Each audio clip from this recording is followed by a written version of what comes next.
nuti kursi isaanii dhiifneetuma waan haqa keenya barbaadachuu mirga keenya falmuun as nurra jira jechuudha. Mirga fi abbaatu falmata.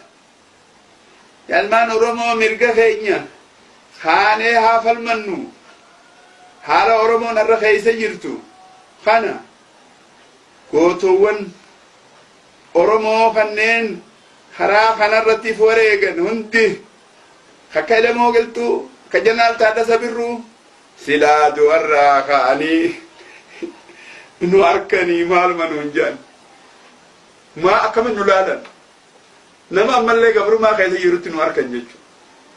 Gabrummaa nuti hin beeyne namni Oromoo warraan tan ka beekuus ni sirba kan beeynes ni sirba jechuudha.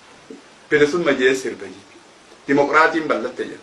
Dimokiraatiin yoo ilmi Oromoo tokko yuunivarsiitii keessaa dubbiin galuuf diddee quba baase siyaasaan akka malee deemtu tuni jee yoo gaafate guutuu hidhatti dabarsan jechuudha.